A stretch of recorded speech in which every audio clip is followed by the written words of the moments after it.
o Salmo de número 5. A gente vai abrir a nossa Bíblia e eu vou pedir aos irmãos que não a fechem, permaneçam com ela aberta, porque nós, à medida que formos meditando, iremos fazer a leitura, para que não necessário nós lermos o Salmo todo e depois lermos ele parte a parte, ok?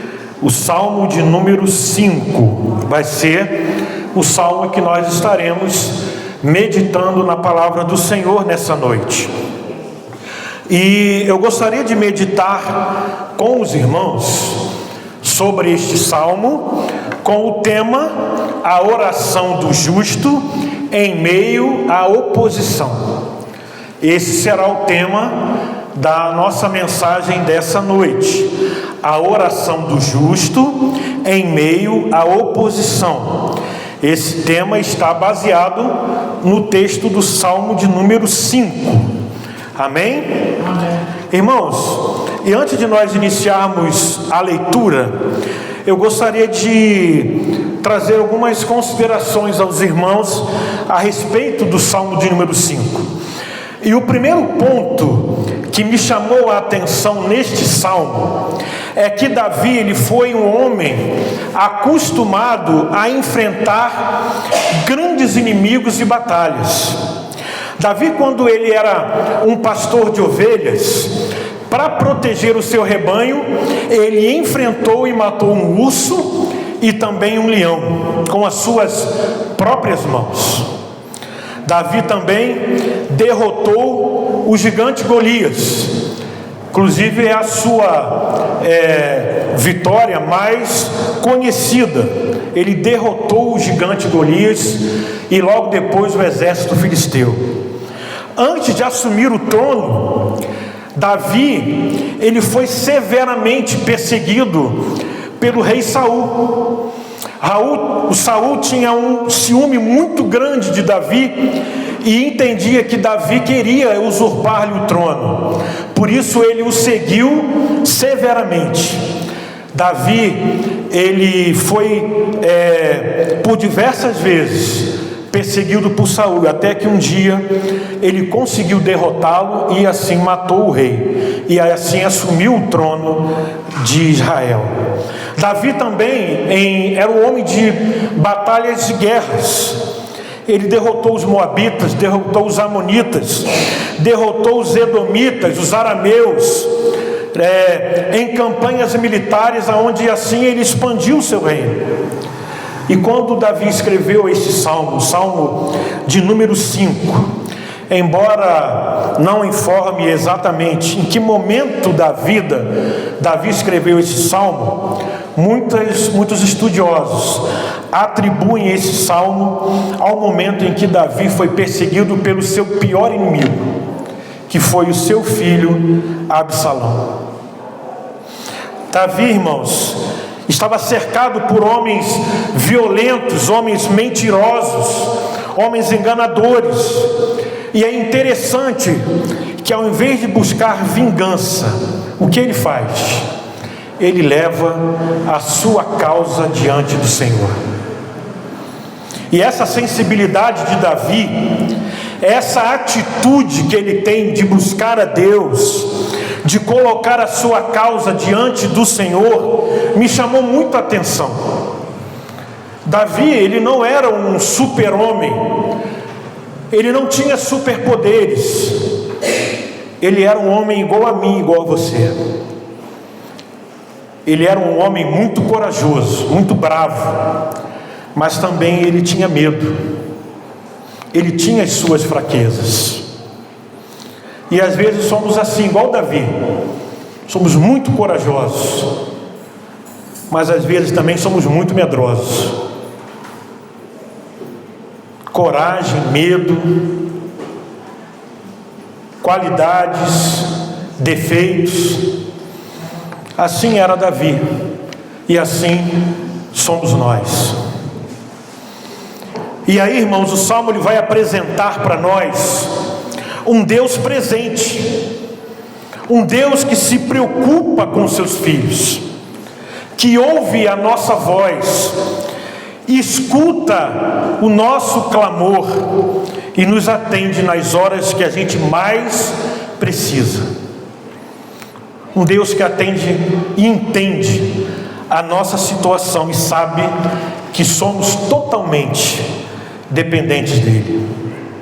O Salmo 5 também apresenta um Deus santo, um Deus que odeia o pecado, mas que ama o pecador. E esse amor de Deus pelo pecador é o amor que nós cantamos nesse cântico, porque é um amor que vem da sua maravilhosa graça. O Salmo também apresenta para nós um Deus justo, um Deus verdadeiro, um Deus que protege os seus filhos. Por fim, o Salmo 5 é uma oração que Davi faz pela manhã, todos os dias, antes de enfrentar os desafios da vida. Davi busca a presença do Senhor. E este salmo, irmãos, nos ensina uma grande verdade. Quando somos cercados pela maldade, nossa primeira resposta deve ser buscar ao nosso Deus em oração. Então, dito isto, vou pedir à nossa irmã, já está ali, vamos ler os primeiros 3 versículos desse salmo. E os primeiros 3 versículos eu gostaria de pôr um subtítulo que diz: o justo clama a Deus com confiança. Vamos ler juntos? Dá ouvidos, Senhor, às minhas palavras, e acode ao meu gemido.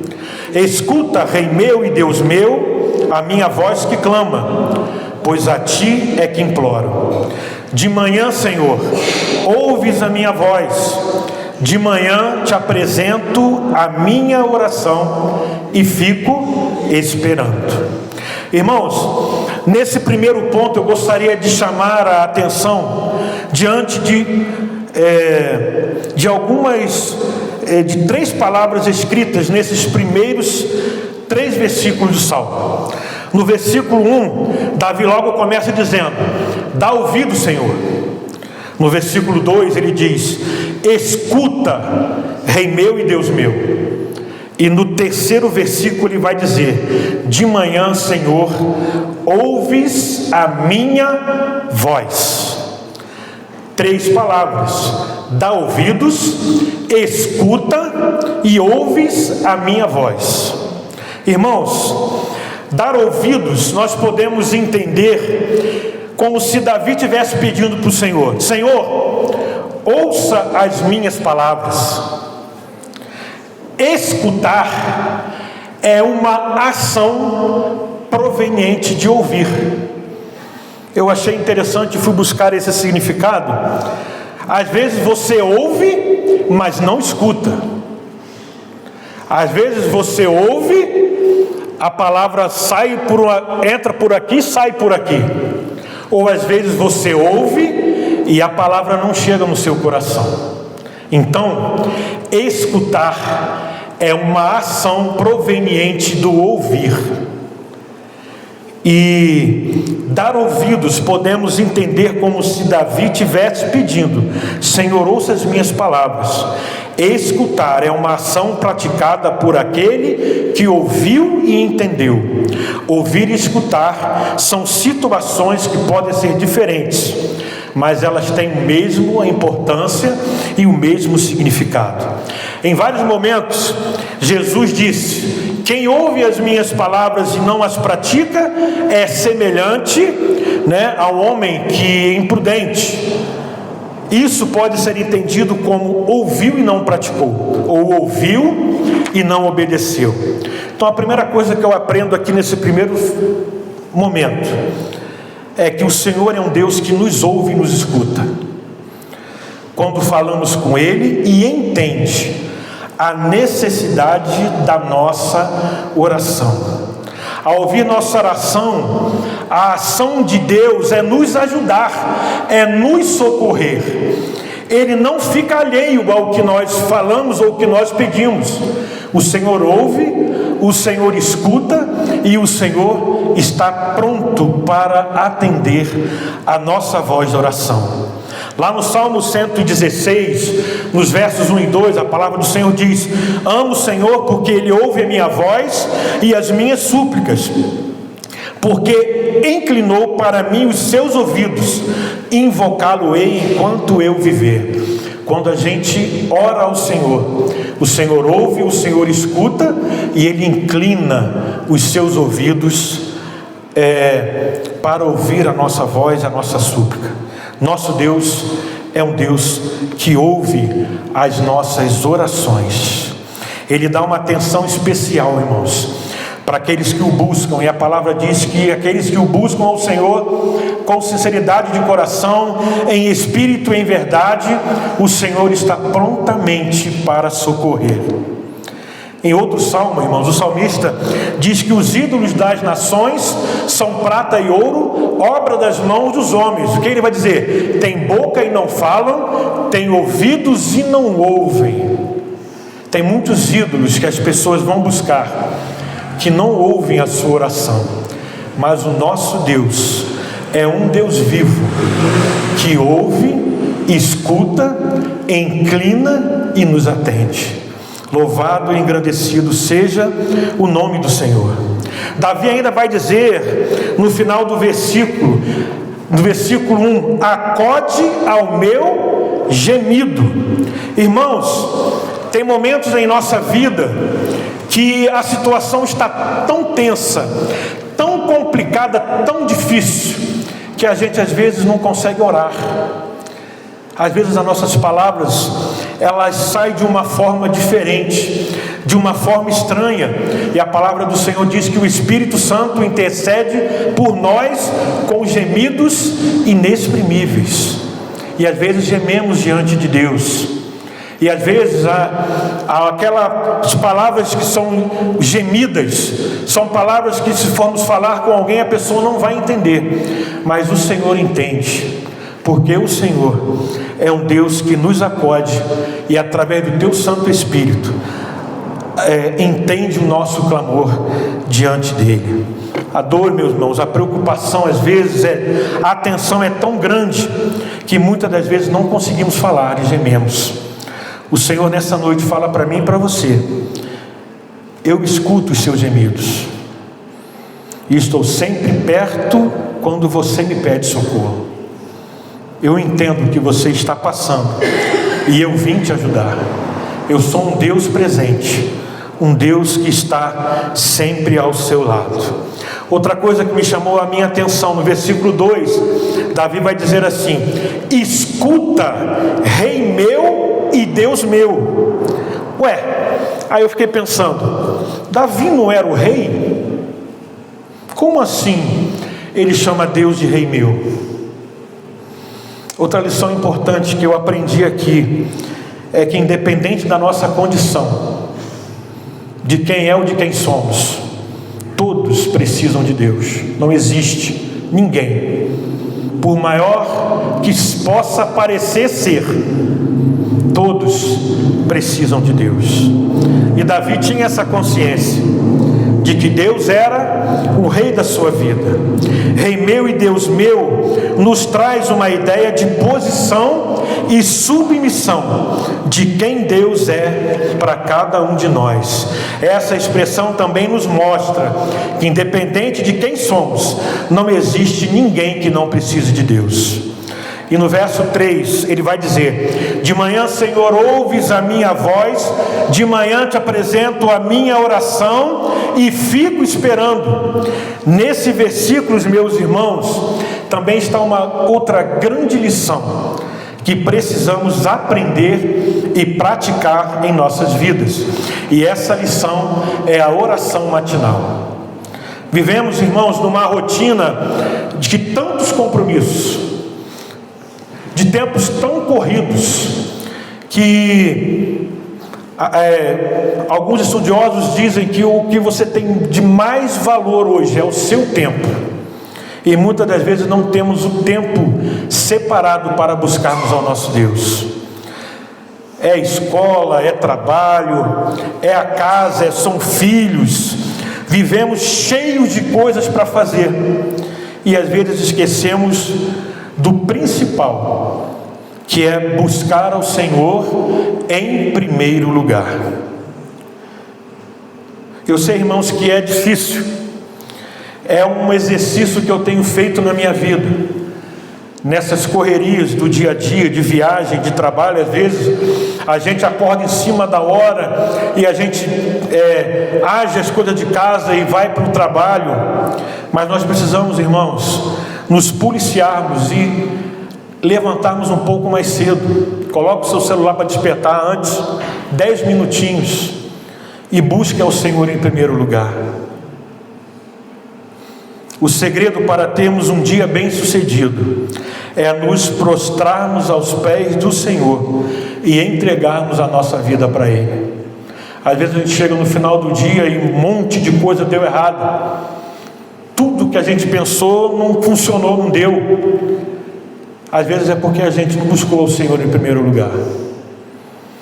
E normalmente quando a gente busca e coloca a nossa vida e o nosso dia diante do Senhor, absolutamente certeza de que o Senhor vai agir, e você vai chegar no final do dia e vai glorificar a Deus, porque o Senhor te abençoou e você teve um dia bem sucedido.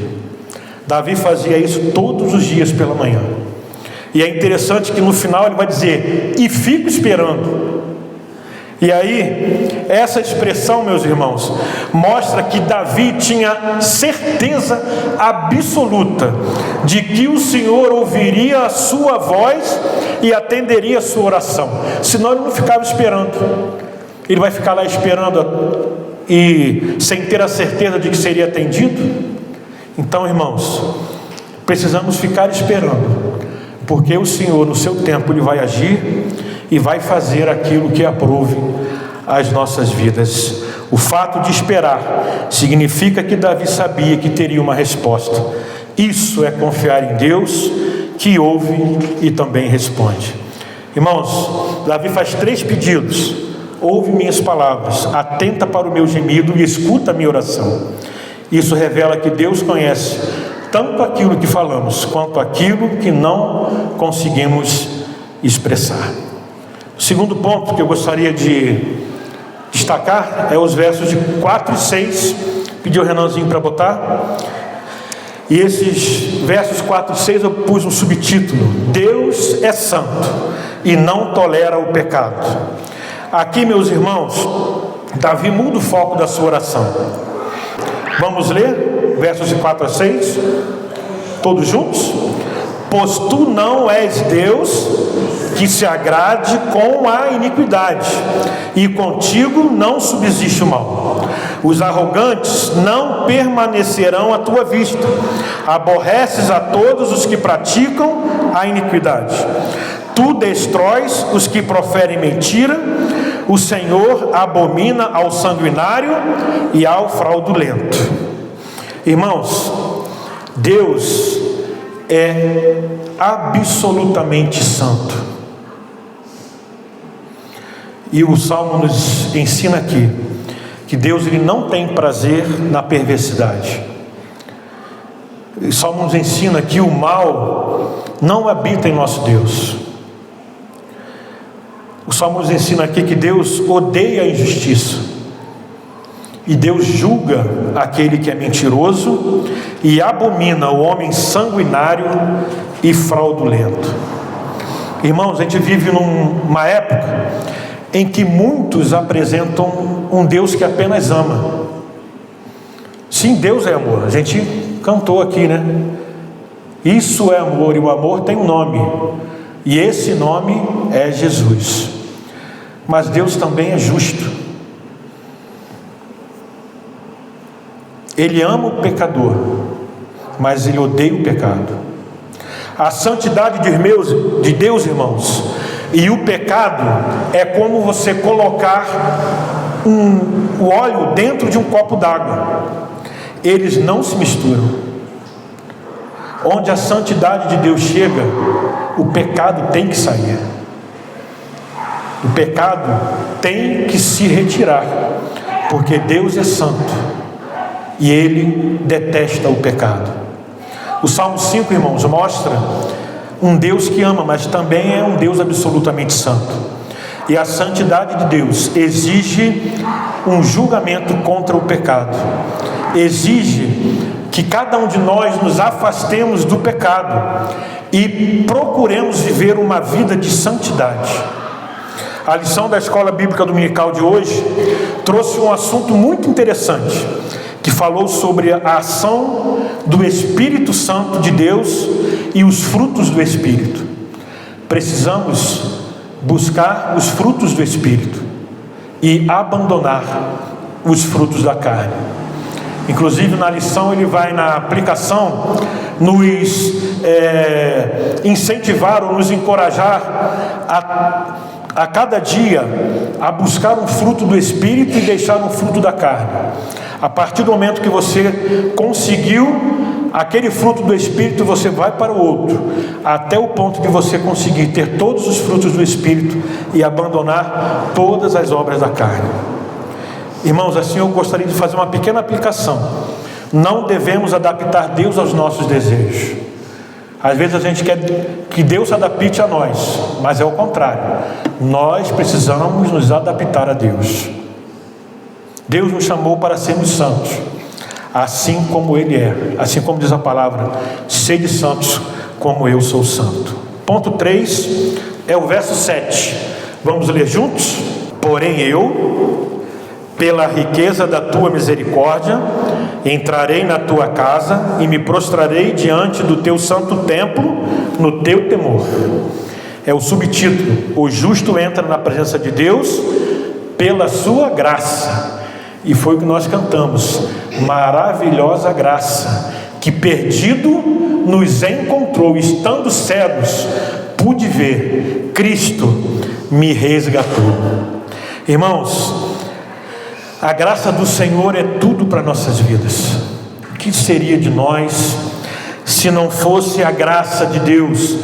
A misericórdia do Senhor, como diz, é a causa de não sermos consumidos, porque as suas misericórdias não têm fim, renovam-se cada manhã. O que seria de nós, irmãos, se não fosse a misericórdia do Senhor? E aí, irmãos, o Salmo ele vai fazer um contraste. Os ímpios, eles são rejeitados, como a gente leu no versos anterior. E aí, Davi diz: eu entro na presença pela riqueza da sua misericórdia. Ele não diz assim: eu entro na sua presença porque eu sou o rei de Israel. Ele não diz assim: eu entro na sua presença porque eu sou justo. Ele diz: eu entro na sua presença pela riqueza da sua misericórdia. Irmãos, até o maior rei de Israel sabia que ninguém chega diante de Deus pelos seus próprios méritos. Hoje podemos entender isso melhor. A atitude de Davi em reconhecer a graça de Deus nos leva a refletir quem somos nós diante de Deus. Pela graça somos salvos.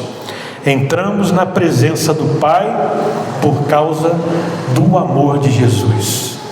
Jesus, quando Ele se entregou por nós e morreu naquela cruz, através do seu sacrifício, nós tivemos livre acesso ao Pai.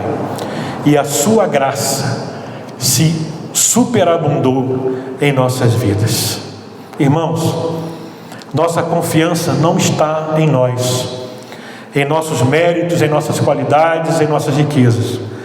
A nossa confiança tem sempre que estar na misericórdia e na graça de Deus. Ponto 4 é o verso 8. O justo depende da direção de Deus. Vamos ler juntos só o verso 8. Senhor, guia-me na tua justiça por causa dos meus adversários. Endireita diante de mim o teu caminho. É assim que diz o verso 8. Interessante, irmãos, que Davi vai pedir: guia-me. Guia-me na tua justiça. Irmãos, Davi sabia que os seus inimigos, eles eram astutos, eles eram espertos. O nosso inimigo também é. O diabo ele é astuto e às vezes ele se apresenta para nós como uma coisa boa, mas precisamos tomar cuidado. O que o diabo oferece para nós é uma armadilha para nós cairmos em pecado. Por isso Davi pede para o Senhor que endireitasse o seu caminho, porque o Senhor conhece todas as coisas. O nosso Deus ele é onisciente, onipresente e onipotente. Ele está em todo lugar, Ele conhece tudo, porque Ele foi, Ele é e continuará sendo. Irmãos, nem sempre o nosso problema maior é o nosso inimigo. Às vezes tomamos decisões erradas. Quem é guiado por Deus evita muitos sofrimentos. Por isso, precisamos pedir ao Senhor que guie os nossos caminhos e os nossos passos, porque só assim evitaremos muitas complicações em nossas vidas. Próximo ponto, versos de 9 a 10, nós estamos chegando para o final. Deus conhece o verdadeiro caráter dos ímpios. Vamos ler juntos os 9 e 10? Pois não tem ele sinceridade nos seus lábios, o seu íntimo é todo crimes, a sua garganta é sepulcro aberto, e com a língua lisonjeiam. Verso 10: declara os culpados, ó Deus, caiam por seus próprios planos, rejeita-os por causa de suas muitas transgressões, pois se rebelaram contra ti. Nessa parte do Salmo, irmãos, Davi, ele descreve os seus inimigos. Sua boca é cheia de mentira, seu coração é destruição, sua garganta é sepulcro aberto, sua língua é lisonjeira. Eles usam palavras bonitas para esconder intenções perversas. Davi pede então que Deus faça justiça. E é interessante, irmãos, que isso não é uma vingança pessoal de Davi. O pedido de Davi é para que Deus defenda a sua própria justiça. Porque se nós somos filhos de Deus, e Davi era um filho de Deus, quando alguém se volta contra o Filho de Deus, está se voltando contra o próprio Deus. Quando alguém se volta contra nós, está comprando briga com o nosso Pai, com o nosso Deus, que é o nosso verdadeiro defensor. Deus conhece aquilo que ninguém vê. Ele conhece as intenções do coração. Deus, Ele é o nosso defensor. Ele é o nosso justo juiz. É Ele quem nos dá a sua proteção. E para finalizar, o verso de número 11 e 12. A alegria dos que confiam no Senhor. Vamos finalizar a nossa meditação. Verso 11.